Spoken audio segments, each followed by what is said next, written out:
Hi అండి. నమస్కారం. నేను మీ గోదావరి అబ్బాయి రవితేజ 255. శ్రీ వాడపల్లి వెంకటేశ్వర స్వామివారి యొక్క ఆలయ చరిత్ర గురించి, స్వామివారి గురించి కూడా తెలుసుకోబోతున్నాం. తిరుపతి, ద్వారకా, తిరుమల తరువాత అత్యంత ప్రజల ఆదరణ కూడిన క్షేత్రం శ్రీ వాడపల్లి వెంకటేశ్వర స్వామివారి క్షేత్రమండి.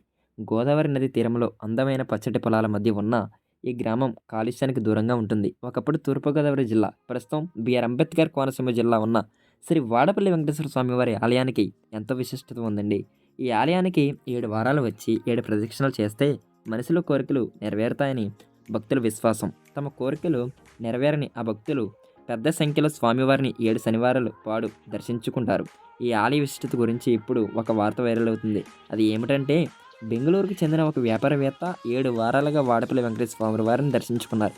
అది ఎలా అంటారా? బెంగళూరు నుంచి తన సొంత విమానంలో ఇక్కడికి రావడం విశేషం. రాజమండ్రిలో సమీప విమానాశ్రయం అక్కడ నుండి రోడ్డు మార్గాన వాడపల్లి చేరుకొని వాడపల్లి వెంకటేశ్వర స్వామి వారిని దర్శించుకుంటున్నారు. ఇప్పటికే ₹1,00,00,000 కూడా విరాళంగా ఇచ్చారంట. సోషల్ మీడియాలో ఇది వైరల్ అవుతుందండి.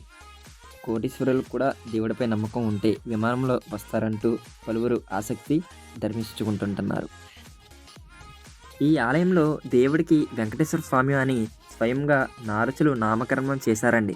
ఆ ఆలయంలో మూల విరాట్ రాతి శిలతో కాకుండా ఎర్రచందనంతో తయారు చేసినటువంటి స్వయంభు క్షేత్రమైన వాడపల్లి వెంకటేశ్వర స్వామి వారికి కళ్యాణ వెంకటేశ్వర స్వామిని కూడా పిలుస్తారు.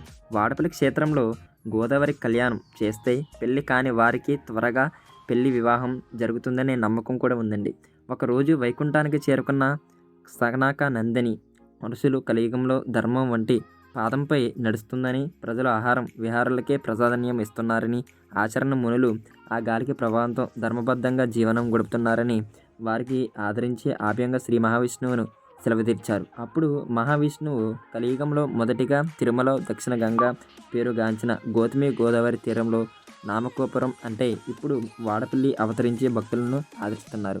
భయం ఇచ్చారు. ఋషులకు గోదావరి పుట్ట ప్రాంతంలో నాసిక్ వద్ద తాపం ఆచరిస్తూ స్వామివారి ఆజ్ఞ మేరకు ఒక చందన పట్టికలో ఉంటే దక్షిణ గౌతమి పిలువబడిన గోదావరి ప్రవాహ నదీ తీరంలో ఇది వాడపల్లికి చేరుకుని స్వామివారు బ్రహ్మణుడి కలలో కనిపించి గోదావరి స్నానంతో పవిత్రమైన మంగళాద్యాలతో నౌకలతో గర్భంలోకి వెళ్తే కృష్ణుడుగా వాలిన బంధన వాలిక వంటిందని చెప్తారు. బ్రహ్మణుడు ఆదేశానికి పట్టణం నౌకలో నది గర్భంలోకి వెళ్ళగా చందన పట్టిక కనిపించింది. దానికి తీరానికి తీసుకొని వచ్చినప్పుడు ఆయన శిల్పుతో చెక్కించగా శర్మచక్ర గద దారుడైన లక్ష్మి సమేతంగా దివ్య మంగళమయ విగ్రహం కనిపించింది.